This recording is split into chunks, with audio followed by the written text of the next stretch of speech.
All right, so without further ado, I'll introduce our first speaker, Dr. Giles Tan. Giles is a senior consultant with the Department of Developmental Psychiatry and Chief of General Psychiatry of the East Region at the Institute for Mental Health, and chair of the IMH Clinical Ethics Committee. Giles will come up and talk to us about what weight should be given to the preferences and values of the person with mental illness when considering whether a treatment decision is in their best interests. Giles?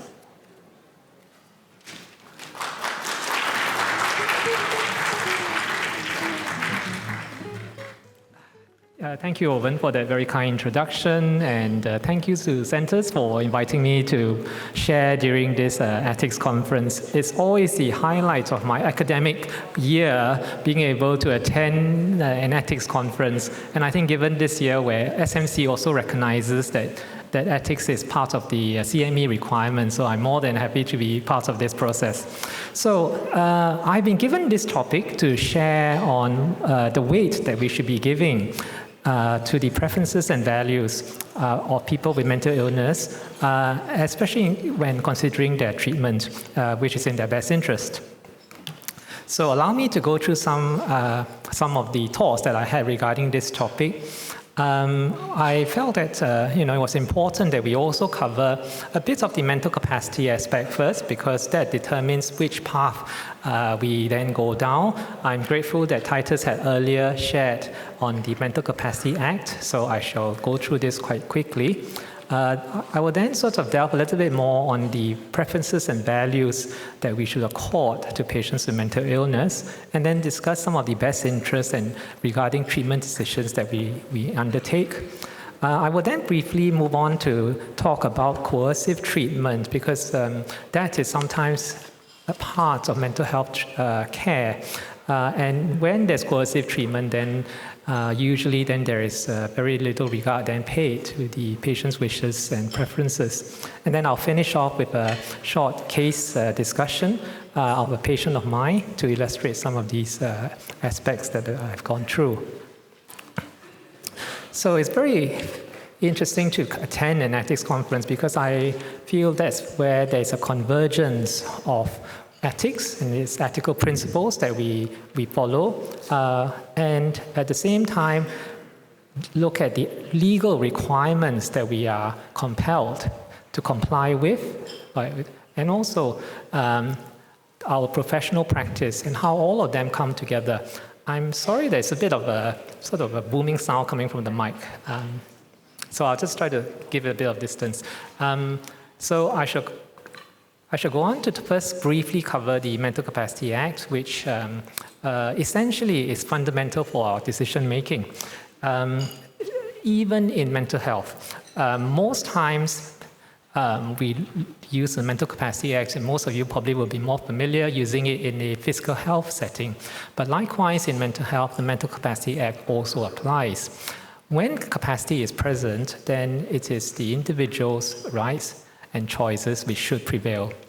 And when the capacity is compromised, the person's known values and preferences, alongside with the legal and ethical principles, then guide our best interest decision making. So this is quite common sense. The 5 principles has been touched on earlier by Titus. I would just very quickly go through them, because it is so fundamental in guiding the way that we actually practice. The first principle there is the assumption of capacity, which is a fundamental principle that we should abide by, that everyone would have capacity to start off with. And so whenever we engage a patient, we should start off with the basic assumption that this patient does have capacity. It is only if we then determine that the patient lacks capacity, then we then go down the best interest route. And in the process of the assessment, all practicable steps have to be taken to determine whether this patient has capacity. The patient is allowed to make an unwise decision if they have the capacity to do so. And this has been illustrated earlier when Crystal gave her illustration. And only if the patient lacks capacity, then we are going down the best interest route to determine what is best interest. We have heard that best interest is a very complex it's a polysemous word where there are actually many different interpretations of what best interests are, and also who is making those best interest decisions. And ultimately, when we do follow a particular course of action, that has to be the less restrictive option. It doesn't say the least restrictive options, as perhaps in some overseas jurisdiction, but it does say we need to consider using a less restrictive approach. Some points about mental capacity. So the first step when we engage with a patient, whether with mental health or with physical health problems, is first to determine their capacity. So we need to do an assessment. Most of you probably will be familiar, as it was discussed earlier, but essentially there would be first the assessment of whether there is an underlying disorder of mind or brain, and if there is, then you go down to do a functional test of whether the patients understand, retain, weigh up, and then communicate the specific decision, and being mindful that this capacity is decision-specific and it's also time-sensitive. What are other reasons why capacity is important to be considered? We also need to be aware that the capacity is not a static condition. Capacity can fluctuate. It can be variable, especially in the context of mental illness. So it behoves on us to reevaluate the patient's capacity if the capacity we feel that the capacity is likely to fluctuate, and we should really be trying to pick the optimal time when the patient is able to engage and has as much capacity as possible if they need to make any decisions. Having a legal framework, which in our Singapore context would be the Mental Capacity Act. So within the assessment of mental capacity, we are guided by what is within the Mental Capacity Act. And it's important that we take into account the known values and preferences, and whether the views of those who have an interest in their welfare, and also those who are a donee of a LPA or a deputyship, a deputy from a court order. Then the other aspect about the importance of using capacity is also because of of doing supported decision-making. Supported decision-making, I think this was briefly brought up during the case discussion earlier. We often sort of do an assessment. We determine whether a person has or has not capacity. But actually, if we can engage with the patient and actually support them to be able to contribute and participate as much as possible in the decisions that need to be taken, then that is a far better way of doing things. Then there's also proxy decision-making in terms of patients may have written or given specific directives or given instructions about the way they may want to be treated in the future if they were to lack capacity. And these would weigh heavily on how we then consider best interest. Then, of course, there are ethical considerations that we have to bring to bear on every particular case, including looking into issues of respecting the autonomy, looking at beneficence, non-maleficence, and also the issue of distributive justice and resource management that was touched on earlier in the earlier case. So those are some of the areas where mental capacity is important. There was a study in the context of mental health looking at whether psychiatric inpatients, when they are admitted to hospital, do they still have decision-making capacity? And this was a study from Ireland, where they actually studied. This was a review done from a group in Ireland, where they looked at, I think, over 33 studies, and actually found that amongst the involuntary inpatients who have been detained against their will, up to 42% actually would retain decision-making capacity. But in voluntary patients, it's much higher. The majority would have decision-making capacity. Now, this is not surprising, but I think the point here to highlight is that not all involuntary inpatients have decision-making capacity. Not all voluntary inpatients have decision-making capacity. And likewise, not all involuntary inpatients lack mental capacity. So it is not whether or not the patient has capacity is not dependent on their legal status, whether it's voluntary or involuntary. And actually, in Ireland, I believe they've actually long argued and may well have amended their Mental Health Act to actually incorporate capacity in that. And so the authors felt that this paradox in terms of the capacity of a detained patient in mental health legislation needs to be addressed. The situation here in Singapore does not actually look into consideration of capacity within our Mental Health Care and Treatment Act, and I shall touch on a little bit about that later on. And then the final point here was about the supported decision-making. To help those with impairments in their mental capacity should be supported as much as possible so that the patient can actually engage with decisions regarding their own treatment and care. I now move on to about the preferences and values, which is part of the brief that I was given. So considerations regarding the patient's preferences and values is important in mental health as in any other part of healthcare. So if a person is found to have capacity, as I described earlier, then they have the right to make their own treatment decisions, even if others disagree or feel that that's the wrong decision. So their preferences and their values should be the primary guide in terms of making decisions about their care.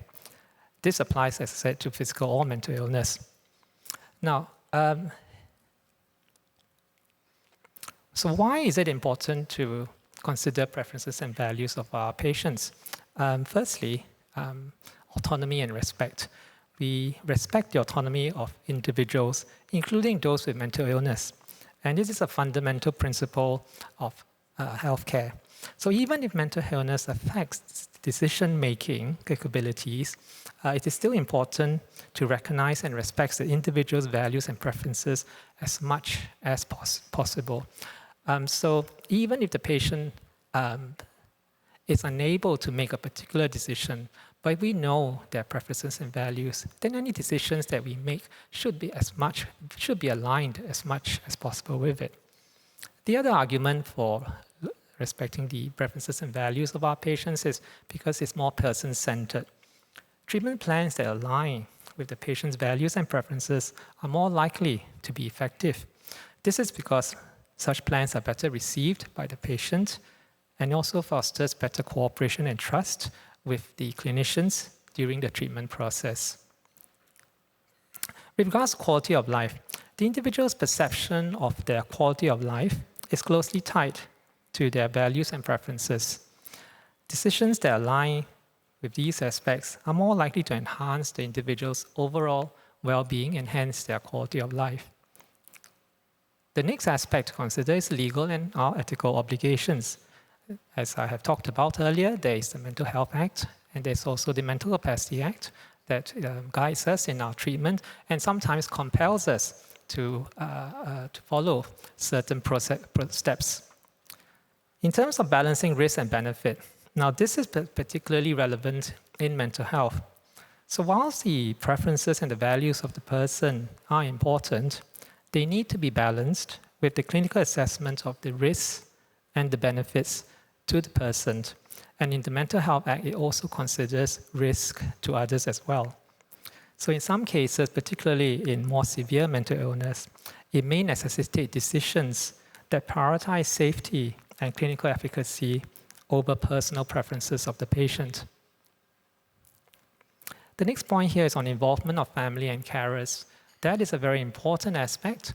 The person does not live in isolation. We all live in a society. We all live in a system and network. And so it's important to consider the views of family, carers, and people with interest in their welfare, because they can share views of what the person would have wanted if the person is not able to share it currently. And these insights then guide us when we have to make decisions in their best interest. And finally, the last point here is that just as with capacity, it is time-specific. Sometimes these preferences and values may also change, but maybe in a longer course of time. And we should also we shouldn't be assuming that we have ascertained someone's preferences if we have done so in the past, and it's worth checking that again periodically and adjusting our treatment plans if necessary. So in conclusion, while the preferences and values of the person with mental illness are crucial, they must be considered alongside the medical, the ethical, and the legal considerations. The goal here is really to find a balance that respects the person's individual autonomy whilst ensuring their safety and their well-being. I now move on to talk briefly about best interests and treatment decisions. So, what are the legislations that can guide treatment of mental disorder, especially to do so without their consent? So we have two legal regimes. The Mental Capacity Act allows treatment of an incapacitated person's mental disorder if the treatment is in the person's best interest. So if we follow the steps detailed in the Mental Capacity Act, it allows us to treat the mental illness using best interest if the person lacks mental capacity. We also have the alternate regime, which is the Mental Health Care and Treatment Act, which is specific for the treatment of mental disorder. It allows for detention and treatment without consent of a patient with mental disorder where it is necessary for the patient's health or safety or for the protection of others. So we can see that the two regimes are slightly different. The focus on the Mental Capacity Act is more on capacity and best interest, whereas the Mental Health Act is more on risk and protection of self and others.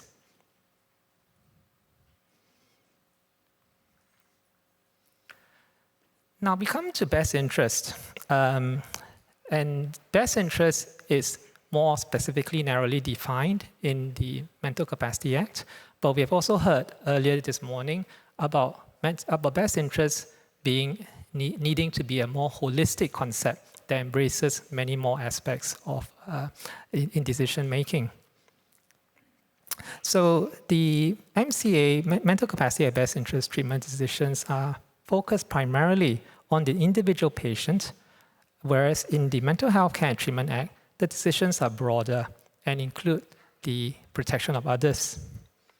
The Mental Health Act and the Mental Capacity Act are both mental health statutes that, and in that sense, they are both regimes that we can use when treating for mental illness. Although there are slightly different steps involved and also different levels of safeguards. The Mental Capacity Act operates on the basis of incapacity due to mental disability and best interest. Decisions about admission to hospital or treatment may be taken on behalf of the person if they lack mental capacity. The Mental Capacity Act defines mental disability as any impairment or disturbance of the functioning of the mind or brain. We have heard that this morning. The Mental Health Care and Treatment Act operates slightly differently. It operates on the basis of mental disorder and health or risk to self or others.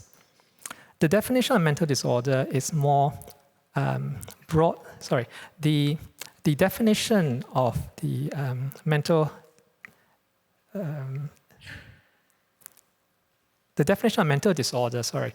disorder is more broadly defined in the Act as any mental illness or any other disorder or disability of the mind.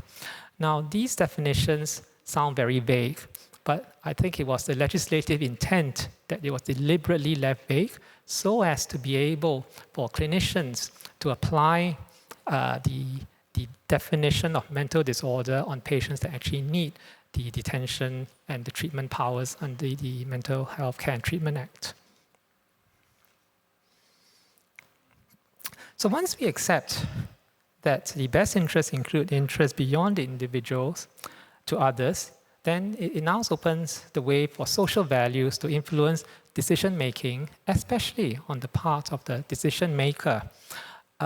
We have been talking about best interest decisions being made on behalf of a person who either lacks mental capacity, or treatment decisions made under the powers of the Mental Health Care and Treatment Act for patients with mental illness.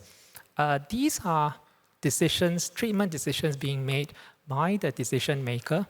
The decision maker is human after all, and will come with their own biases, their own prejudices, and their own life experiences.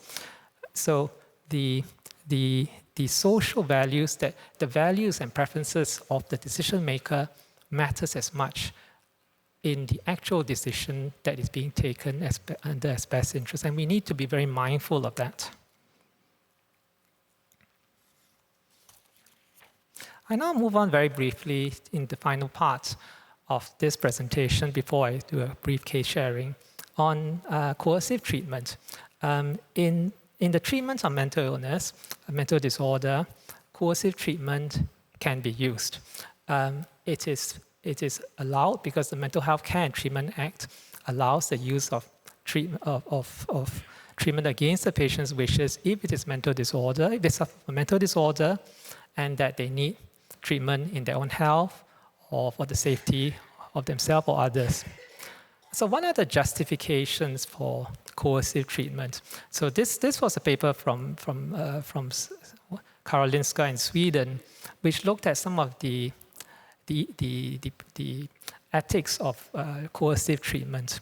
So they argue that the justification for coercive treatment falls broadly under three categories. One is in the interest of society, more for the protection and safety of others. The second is in the interest of the person's own health. And the third is actually to restore the person's autonomy so that they can then make treatment decisions for themselves subsequently. So in terms of the interest of society, so the argument here is that the coercive measures protect people from a dangerous person may be justified, but these, they argue, do not always extend to medical treatment. So whilst it is important, for example, for the police to take steps to prevent someone who is dangerous from harming the public, whether or not this same argument applies in terms of medical treatment. So if a person who suffers from an illness, and because of the illness is dangerous, then he understands his condition and is capable of deciding whether or not to undergo treatment, then treatment should be that person's choice. This is what the authors actually argue. And if they are dangerous, then they should be treated by the law as if anyone else. So in terms of the coercive treatment in the interest of others, the authors actually feel that if there is coercive treatment, it should not be used in the treatment of the person for the purpose of someone else. It should be for the health and for the interest of the patient himself.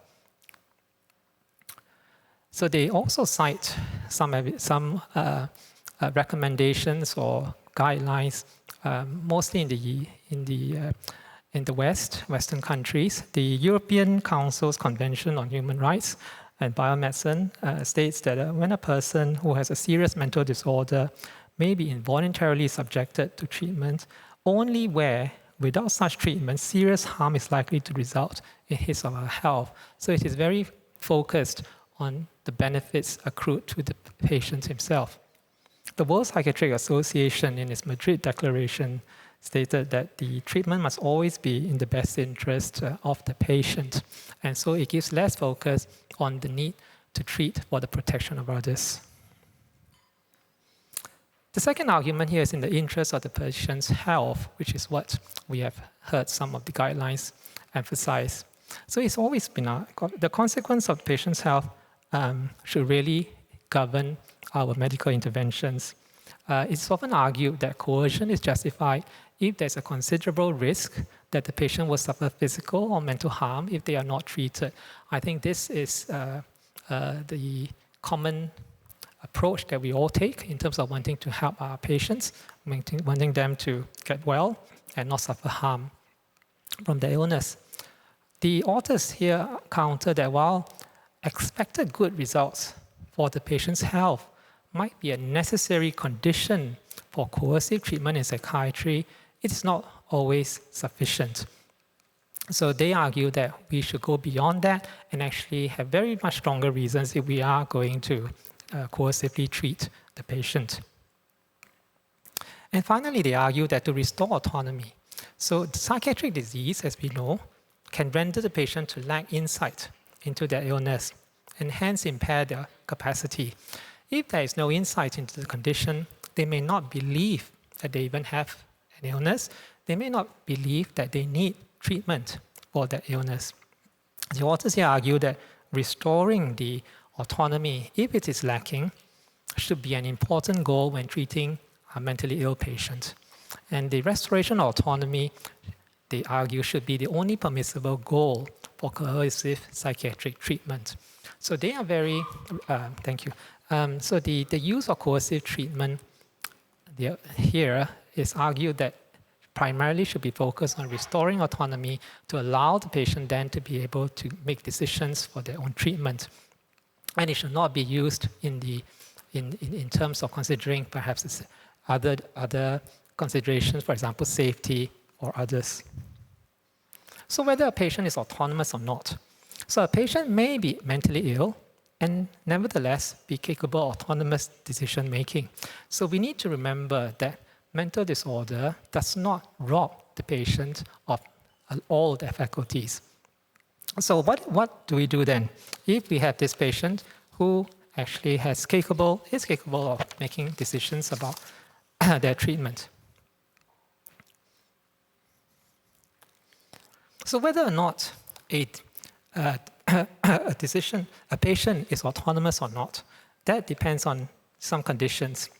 Some of the basic conditions for whether a decision is autonomous is whether it is intentional, whether it is carried out with an understanding of the situation, and whether it is done without controlling influences.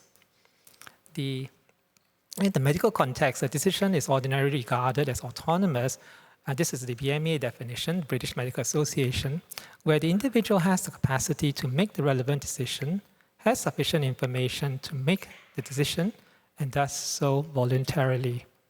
So if the patient has autonomous capacity, then there is no reason to treat psychiatric patients differently from patients with physical illness.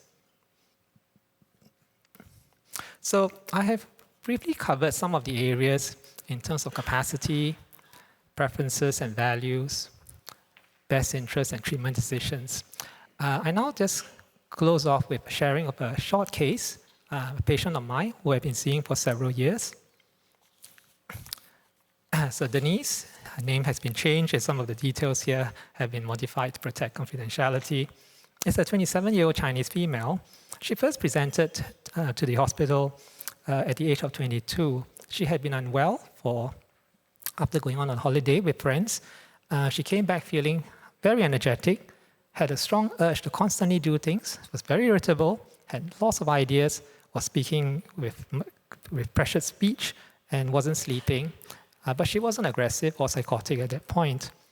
Interestingly, she had an episode 2 years ago where she had some similar symptoms which resolved on their own without any treatment. There is a strong family history of mood disorder in both the paternal and the maternal side of her family. Following that presentation when she was age 22, she was diagnosed with bipolar affective disorder. She was not admitted, but was started on oral antipsychotic medication and followed up in the outpatients. We then followed the course of her life over the next few years. She initially found it very hard to accept that diagnosis. It was something which she felt would make her different from her friends and her peers. And she was not keen to take medication because that would imply that she wasn't well, and she found that very hard to accept. She complained of the side effects to her medications and asked to change them because it made her sleepy. But she was really not keen for medication. And her family, who are very concerned, would always come with her parents and her grandparents as well, to persuade her to comply with some of the recommendations that I would offer in terms of her treatment. And she would generally, out of respect for her parents and the grandparents, agree to take the medication. She was seeing a university counselor. She was in school at the time, and wasn't keen to see a psychologist for more psychological intervention. So she felt school quite stressful, but she managed to get through her final year. She was studying finance, and then she in the final year did her internship, which she managed to complete, but she sort of reported that it was very stressful for her, having to deal with the pressures of the colleagues at work. She successfully graduated. She then worked in a bank, and that's where she met her boyfriend. Her boyfriend subsequently then started coming to the clinic visits with her, and was very supportive. However, without the parents and the grandparents coming with her now, the boyfriend was more supportive of her coming off medication. Whether or not because his understanding of mental illness was a bit different, or whether he was wanting to be supportive of my patient. So it was a bit difficult to get the support of the family if they weren't there. But I continued to engage her with the benefits of staying on the medication, largely as relapse prevention. Her mood is stable, she's not in a relapse at the moment, but being on a low dose of antipsychotic reduces her risk of relapse. I think she sort of reluctantly agreed to comply with the medication. And then in the subsequent visits, she went through, she was planning her wedding, was quite stressful, she got married, they got their BTO flat, they moved into the BTO flat. So I sort of more or less followed their sort of, the journey through life. And then they came one day to say that actually they are now wanting to start their family, and that they are concerned that medication might impact on the safety and health of the fetus, and whether it's possible for her to come off the medication. So I again explained that there is a risk if you come off medication that the illness may come back. During this time, she has largely remained quite well. And I suggested that she could see the perinatal psychiatry service for further advice on this matter. So this referral was made, but because of the long waiting time, they weren't able to see for many months. So I did see her again in between, and actually she reported that she had actually stopped taking the medication of her own accord, hoping that she could do without medication and hence could maybe then start family. Unfortunately, she herself had noticed, and her husband as well had noticed that some weeks back that actually she started to have mood changes and wasn't sleeping. And she actually recognized that this were very early signs of a bipolar disorder, perhaps relapsing. So she restarted her medication and then came to see me. So I felt that was the right thing to do, but I also felt that, if her very strong intent was to come off medications to start family, we could not ignore this. So in any case, the next visit, she managed to see the perinatal psychiatry service and had a very lengthy discussion with my colleague. And various aspects about starting family, was discussed. So, and I just briefly described some of the areas that were covered. In terms of the risk of pregnancy on mental health, this was explained. Stages of pregnancy and what to expect during the course of it, physical and emotional strain on the body, the risk of relapse due to poor sleep and stress. The postpartum risk of relapse is also high. There's also an inheritance risk for the baby. Then in terms of medication and on pregnancy and breastfeeding, in terms of the low dose of antipsychotic, potentially in terms of breastfeeding, in terms of the risk of teratogenicity to the fetus, the risk of sedation during delivery, and also the baseline risk of any major congenital diseases was explained. Then more practical things like sleep or the lack of may also impair her mental wellness, and that there was a need to monitor very closely the mood during this time. Then considering having more practical help from families or from a nanny. So these areas are all covered and explained. And the patient then came back after that review and saw me in clinic, and we discussed what were her thoughts about having heard all that. And her husband and her had discussed, and she actually decided that they would defer having children for now until her mental health was more stable, or at least there was a longer period where there was no relapse or mild relapses in her mental health. So, to cut the long story short, she then maintained quite well for a period of time. And actually, quite recently, unfortunately, due to stress at work, she actually had a relapse of her bipolar illness, even though on a very low dose of antipsychotic treatment. And actually, she was admitted to hospital. During this hospital admission now, unfortunately, she was lacking in insight and actually has reverted back to a position of not wanting to take medication. So we can see that in someone who has a mental illness, the mental state can change, but throughout all of that, the underlying preferences and wishes and values of the person is important. It's really important that we are mindful of them, aware of them, and we engage these with our patients with regards to these areas. And actually, fundamentally, at the end of the day, building trust with my patient, having this relationship, the therapeutic relationship with my patient, that would be one of the major priorities of my intervention. So I shall finish here, and I thank you all for your time. And by concluding by saying that while preferences, and coming back to the brief I was given, so while preferences and values of the person's mental illness are crucial, they must be considered alongside medical, ethical, and legal considerations. And the goal is to find a balance that respects the individual's autonomy whilst ensuring their safety and well-being. Thank you.